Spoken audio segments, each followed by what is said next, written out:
Temple of Light Retrospective, Ceremony 5. A seemingly planned mumma-set confusion in requesting a bit stronger dosage of Aya tonight after a couple of nights coming out of visions a bit earlier than I'd liked, with a long period of the ceremony left.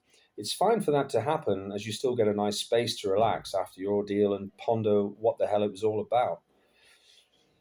I'd intended to let the maestra decide my dosage, but in a misunderstanding with Claude, he asked if I wanted a bigger glass, and in a slight fluster I said okay, but I got the biggest glass full to the top of Aya. I'd only wanted a bit extra than normal to avoid the dilemma later in the ceremony of asking for a second glass.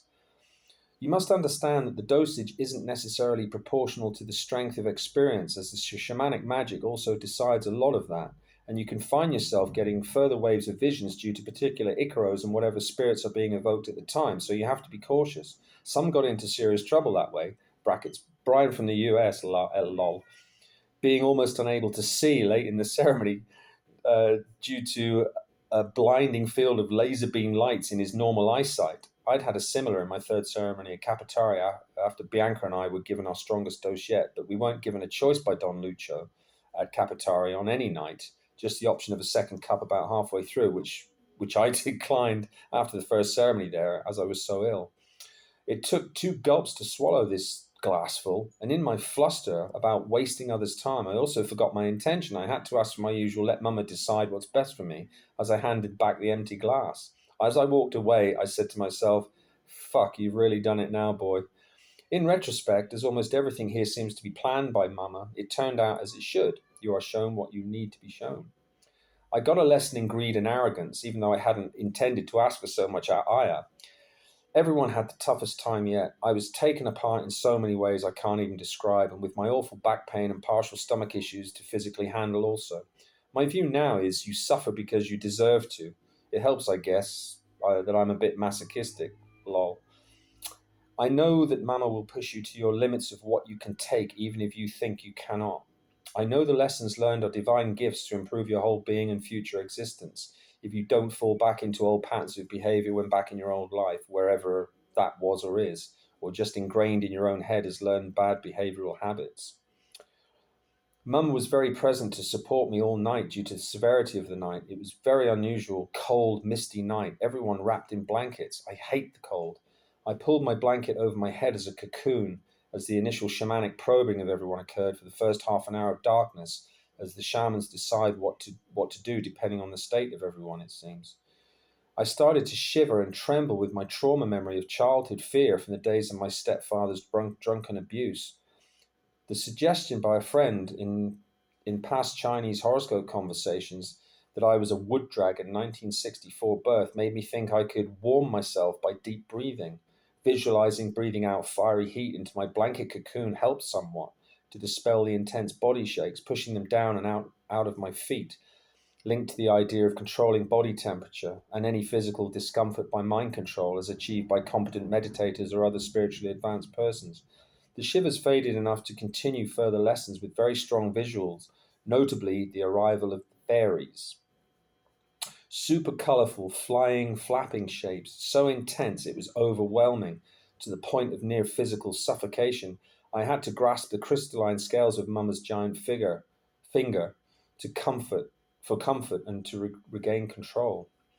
Later, I was presented with my old Tai Chi friend and now Chinese martial arts master, Paul Rogers, who was present in normal human form to me to show that this ceremony was to be about lessons in being thrown off balance in life, or discombobulation, as I had called it when he last demonstrated his awesome Tai Chi mastery on me in his house a few years back, by keeping me completely off balance, utterly unable to regain my feet like a puppet on a string, as soon as I made physical contact with him. He told me that whenever balance is lost in life, anger, frustration, fear, impatience, etc., it's about regaining your composure by taking deep breaths, regaining your center and focus with willpower to get control back and calmly deal with the situation. Not easy in everyday life, right?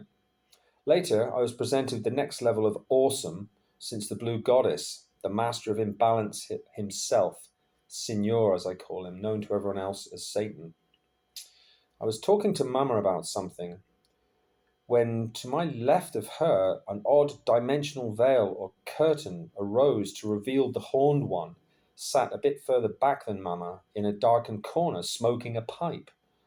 Chris and I had shared our identical pipes before ceremony, with him saying that he had set an intention before smoking it. I, in my pipe naivety, had made a simple offering to all gods. Now, in ceremony, I realized that an offering may also be an invitation.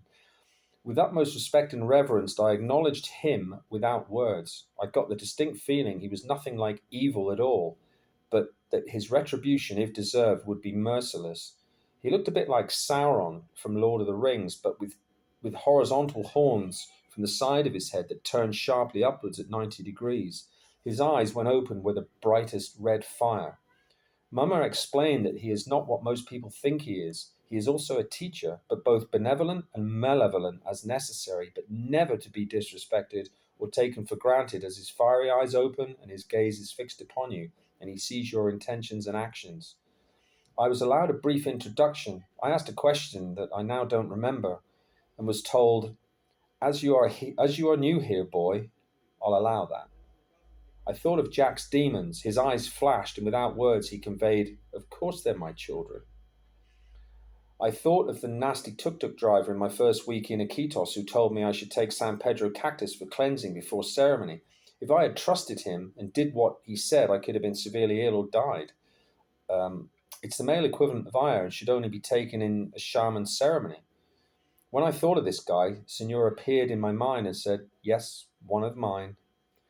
As this lesson was about balance, walking the optimum path in life, which is the dividing line in the yin and yang symbol, one foot in each side. At one point, both Mama and Senor touched both of my shoulders, Mama with her large clawed finger on one side, and Senor with the sharp point of his tail on the other. The message, "never go too far into either side," resonant to me as someone whose past has been of extremes of behavior. There was so much more to this ceremony I can't even describe. The level of physical and mental draining. I went to the toilet to puke and brought up an excess of ire from my massive cupful. At the end of the ceremony, Chris came over to ask if I was okay and gave me a big hug. I said, "Chris, they really took me apart tonight. I met Satan." He thanked me for all the work I was doing, whatever that meant. But he's a very interesting, knowledgeable guy. Ire and plant medicine experience, Sonoran toad, Bufo toad experienced. Body-aware person who is in seriously good shape for a 63-year-old, so who knows what he picked up. After I spoke to him, I remembered I was told by Mama not to mention this ceremony's experience with anyone. Too late. So I told Chris all that had happened the next day, but no one else. Not that anyone else was in a mood for talking anyway. The ceremony had hit everyone as the hardest so far, and all were exhausted from the events of the week, as the events of the week had accumulated for us all. I was so weak walking back to my tambo, still with visuals. I hadn't felt like this since Kapatari. After 3 nights of terrible vomiting there and blinding vigils walking back, supported by David. I was exhausted but couldn't sleep for another 2 hours, still getting lessons from Mama. Most others said the same the next day. I imagined having a white Alsatian-like puppy that was attacked by another bigger dog, which brought out my potential defensive anger, and I hurt the dog, then immediately felt terrible, now wanting to heal it. Mama pointed out that my need to always be mindful of my killing potential in defense of myself and others I care about. This made me realize with incredulity that I hadn't been morally ripped to pieces in any ceremony over the near strategically planned, got to be careful here, planned defensive behavior toward various members of my family during my mother's death and potential legal threats, etc., about over the will. So I'm not going to mention, but anyway, I'm not going to mention the names. Anyway, before people who had made me their enemy over the final wishes of my mother to leave me her house, as I had no financial security and the rest of the family did. I asked Chris the next day to hear my confession about the full details of this event and why it had escalated to this behavior in me. He graciously accepted. Together we picked apart the philosophy behind my planned actions based on Sun Tzu's Art of War, the line, "If you choose to fight, count the cost." That cost was something I was prepared to pay.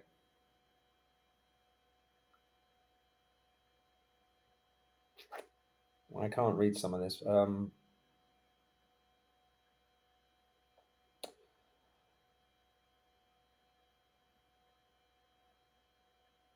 I was determined that the selfish sisters were not going to beat me on this moral issue by trying to stress me to the limits, to my limits.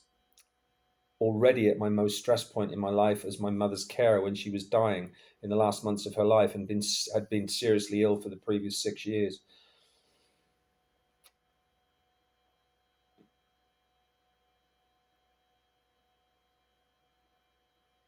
It's pretty serious, this stuff. I'm not going to read it.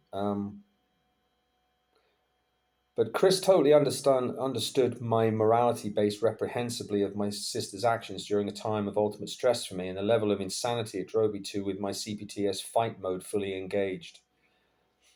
Later, we discussed the pointlessness of a no win outcome for all.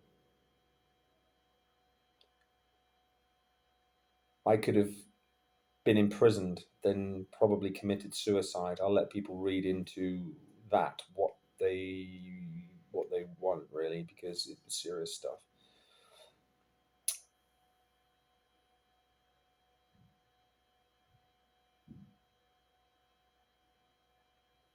Yeah, I can't read this. Some of it.